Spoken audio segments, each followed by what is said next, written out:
Welcome to the Achieve Results Now podcast, the podcast that gives you immediate actions you can take to start seeing life-shifting results now. The Achieve Results Now podcast. This is Mark Cardone. And Theron Feidt. Today we are talking about how the state you live in can have an impact on your future success. Yes, we are. And we're not talking about the state in the United States at all. Living in New York, we were just looking out the window, it's snowing. Like, these things can have impacts, but what we're really talking about is your state of mind, your state of being, and how to get yourself into a state where you can achieve more and do more, and more importantly, how to do it quickly. So that literally in a minute you can change the results that you're getting. I read a book long ago, The Art of Happiness. Yes. Dalai Lama, I think you read it as well. Great book. And the thing is, and I think a lot of people are looking for happiness. And the problem is, when you're looking for it, you're probably not going to find it. You have to, the summary of the book to me was, you have to create that state. You have to, have it. You have to just be. And that's obviously easier said than done for some of us. But have you ever noticed people that are just genuinely happy, and it seems like they're happy all the time? And I'm not talking about the social media happy. Most of that is fake. They're taking pictures that they claim are authentic, but they're fake. Like those influencers that rent the private jet, but only the cockpit of the private jet, or only the inside of the private jet. They're not actually taking the private jet because they can't afford it, So we're not talking about that. We're talking about genuinely happy and putting yourself in the state of mind. And it's not just about being happy, it's about being productive as well, and really working on choosing the state that you'd like to be in.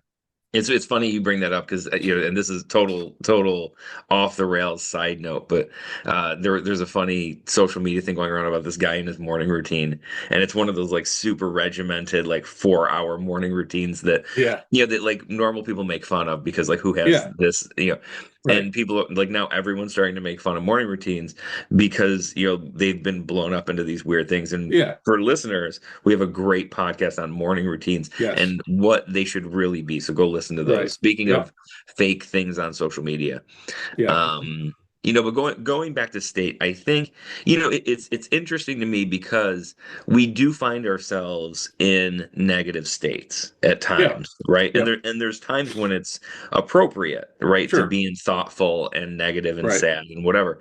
But it's important to be able to change that state, if it's not serving us in the moments that we're in.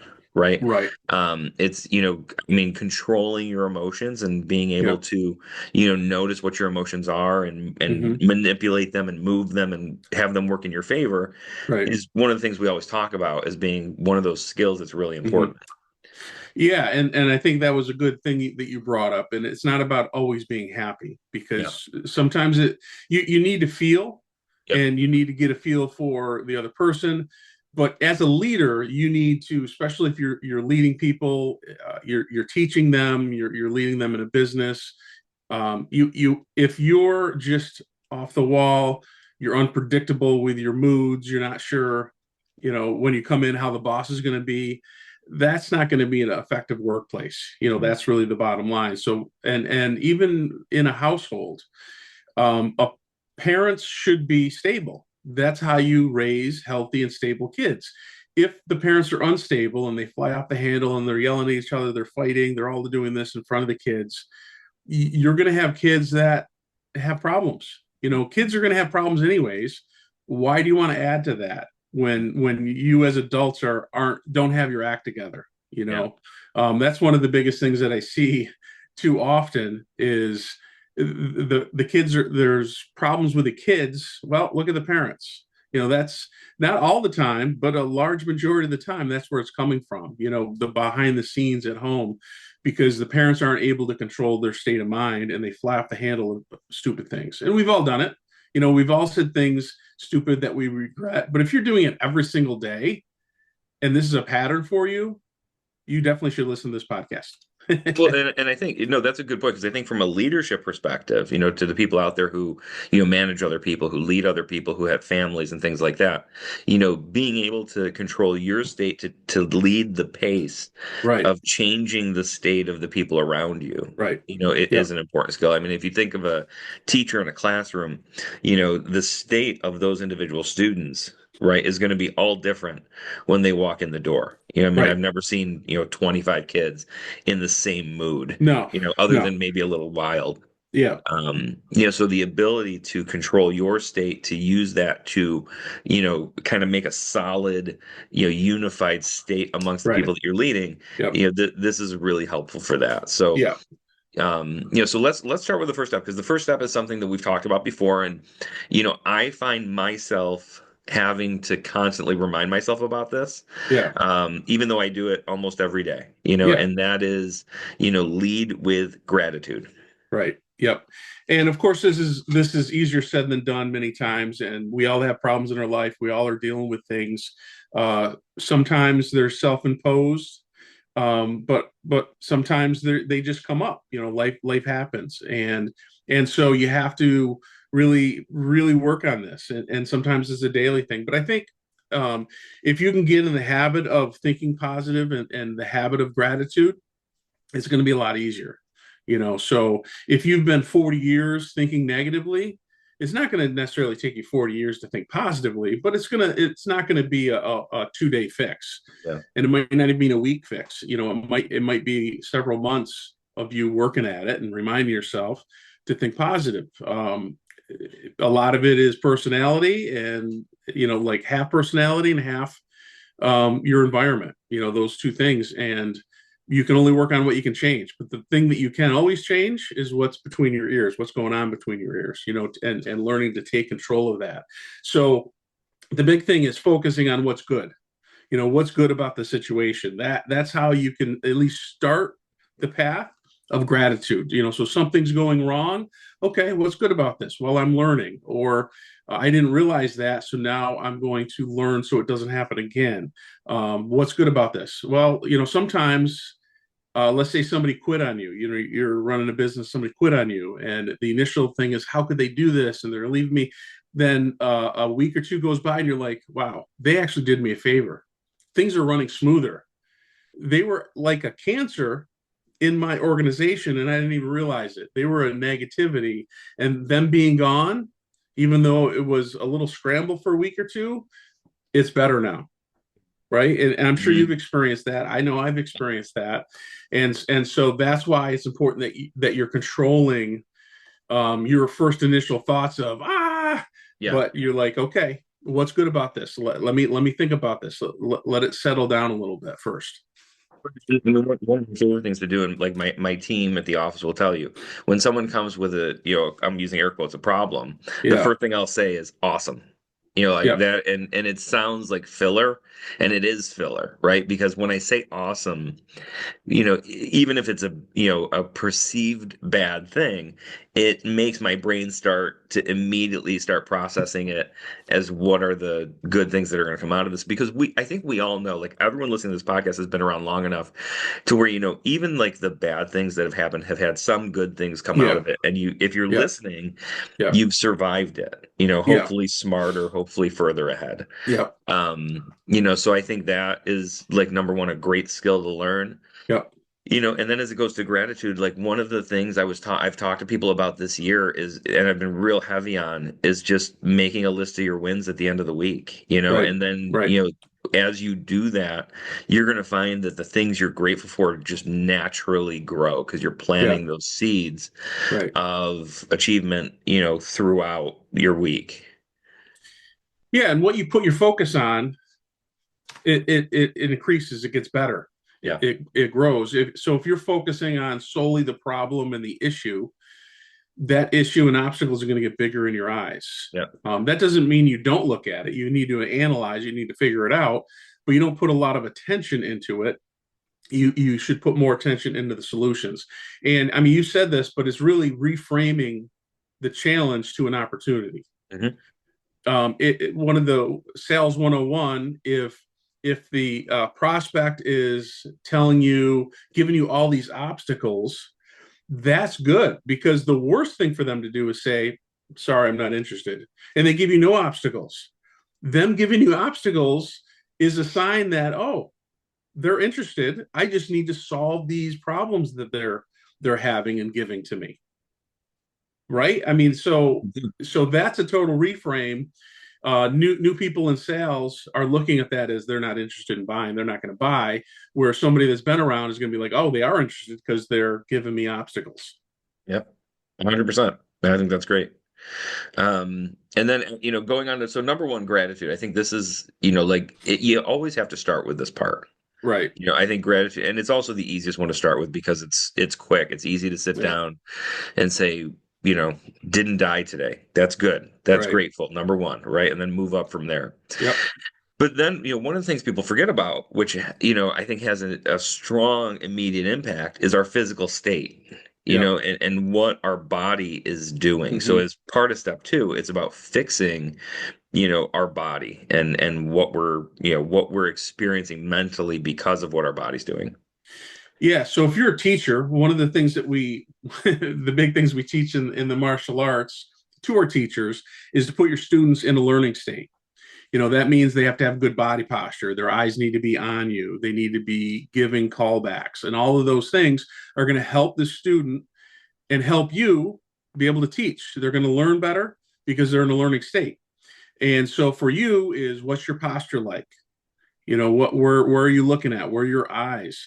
All of those things make a big difference, and you looking, if you're a leader or teacher, you looking interested and engaging with the students and making eye contact, all of that is going to get them more engaged with you. So if you're having problems as a teacher that the students aren't listening to you, look at yourself. Would you listen to yourself? Probably not. There's a lot of boring teachers out there that I've Hmm. seen through the years. And it's like, wow, they really need work on their communication skills. And they could know all of the material. They can have the best knowledge of the material in the whole world. But if they don't have a great delivery with communication and engaging their students, none of that really matters that much. And you brought up another good, so I mean, body, yes, but you brought up another good one that I want to hit on when we were talking about this podcast before we started recording, and it's your face. Yeah. Um, I love this one because, sometimes when the girls and I are out, like at the mall, we'll literally watch the people walking around and we'll comment on the faces they're making, Yeah. because they're so different. And your status quo face, Yeah. right, may Uh-huh. be just a relaxed face, Yeah. right? It may be kind of a down face. It Yeah. may be a smile face, Right. but it's funny because everyone has a default, and I think changing the default to Mm-hmm. something, where you're smiling, where your eyes are open, where Right. I mean, if you're talking to somebody and their eyes are open, you can tell they're interested. Right. If you're talking to somebody and they're looking around, what Yeah. does that convey? Right. So I think being aware of your face and what your face is Yeah. doing will help your brain uh, work towards those goals faster. Right. And when you're talking about yourself, is your breathing. If you're breathing shallow, you're probably not going to be as excited. You're probably not going to be as motivated. You're not going to have as much energy. Uh, the simple breathing exercise in the morning is you take deep breath, hold it in, and then release. And you do that 3 to 5 times. You're spending a minute or two doing that. That's a great wake up. It gets things moving. It gets your body moving. That's why exercising in the morning is something I love to do. Even if it's just a walk, something simple just to get your heart rate up for 10-15 minutes. It doesn't have to be an hour workout. It could be a short, do a few push-ups or do some sit-ups or like I said, go for a little walk. That's all you need, just to get your day going. And that's going to get you in a better state of mind. We all know that if we exercise on a regular basis, we know that after we exercise, we might be tired, but the energy we have the rest of the day is awesome. Really makes a difference. It's fun when I walk the dog. Sometimes I'll walk, and as I'm walking, I'll breathe in as far as I can, and then I'll Yeah, exhale as far as I can. And then I'll right. do that for a little bit of the walk, and it's amazing. Like you forget how shallow your daily breathing typically Oh is. yeah, for sure. And so if you're low on energy, like if you feel low on energy during the day, a lot of times, of course, it can be things like dehydration, lack of, like there's a lot of that Yeah, stuff, but sure. I think starting with just taking deep breaths and getting more oxygen in your Right. body, Hmm. like you said, when you exercise, you have more energy because you're getting that oxygen in and it's Right. flowing through your blood, and it just makes you feel better, It does. But I think just again, the natural state is we take very shallow breaths, Right. and taking that time to do it will help.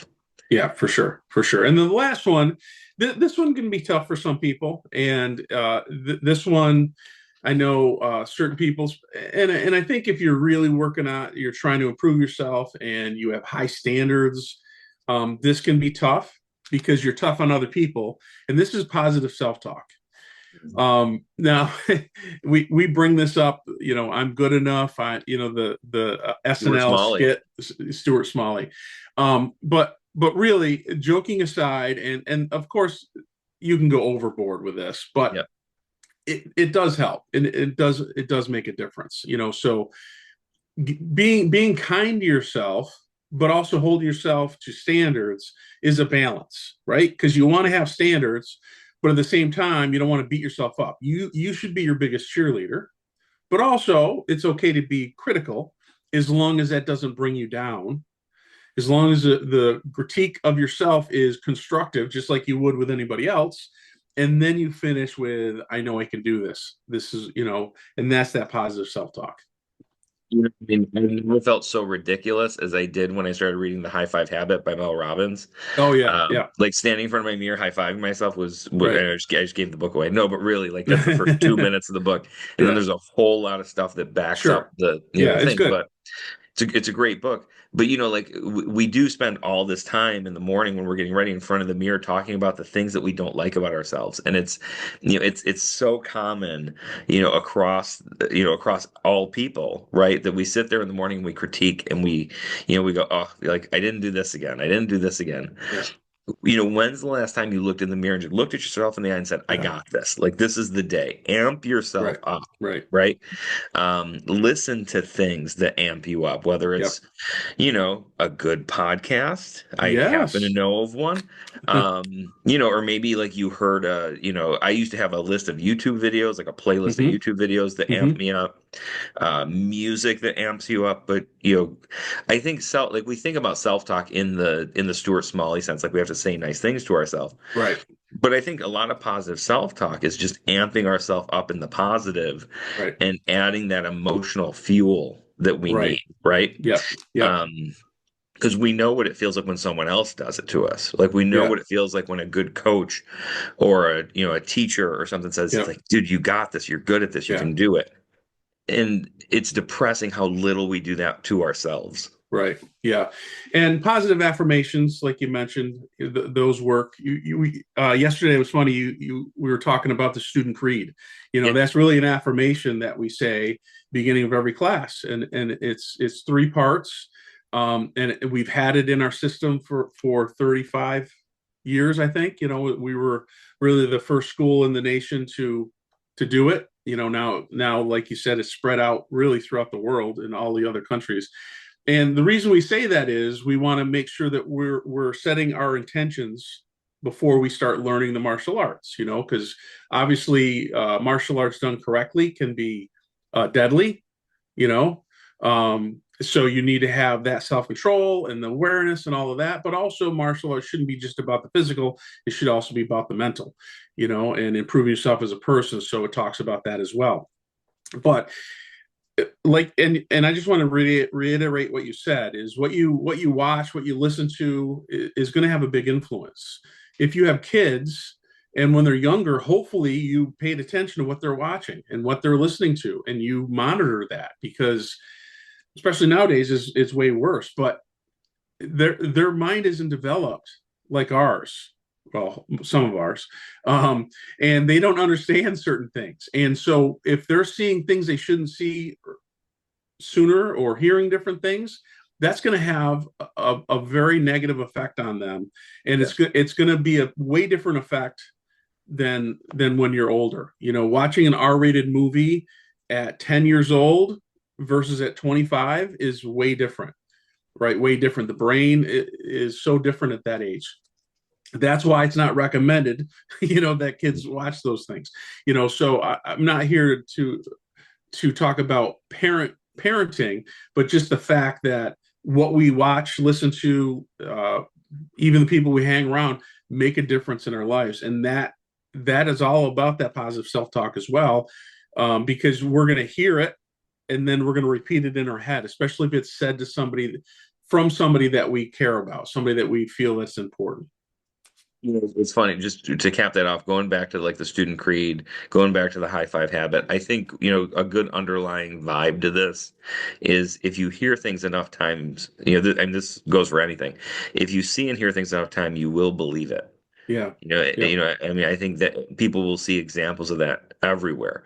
But if Right. you hear and see something enough, you will start to, it'll ingrain itself in your Right. person, right? Yep. So watching what we're saying every day, watching what Yep. we're listening to every day, watching what we're doing every day, Mm-hmm. like those become, the people we are. Right. Right. So, people say, well, I want to be an achiever. But then I say, well, what books are you listening to? And they go, oh, Right. I didn't have time to listen to any books this week. Yeah, I didn't have But did time. you hear Yeah. but then they always follow up, but did you hear what happened with the celebrity and it's like, Right. yeah, no, I Yep. didn't, Yeah. and that's not to say you can't have entertainment because you Sure. should, but if the entertainment's getting in the way of your other stuff, Right. you need to check yourself on that. Great So point. Great anyway, so point. just to cap that off, but let's go Yeah, back. that's So awesome. changing the state you're in to help you succeed more quickly. Number Mm-hmm. one, gratitude, right? Right. What are you grateful for? What things are happening in your life that you're happy about? Start by Mm-hmm. going through those. Number two is your physical state. So your body posture, your breathing, your facial expression, all of that, moving, exercise, all of that will have either a positive or negative effect on your state. Positive self-talk. Amp yourself up. Talk to yourself in a positive way. High five yourself. Tell yourself you got this. Fill your head with things that will set you up to succeed, not things that are going to drag you down. And that wraps up this episode of the Achieve Results Now podcast. Thanks for listening, everybody. Share this with somebody who would like it, and we'll see you on the next episode. Thank you. Thanks for listening. Hop over to our website at www.achieveresultsnow.com to get your free copy of our book, Ignite Results, for specific daily actions to help you achieve results now. You can find us on Facebook at facebook.com/Achieve Results Now. Thanks for listening, commenting, and subscribing. Now get out there and achieve results now.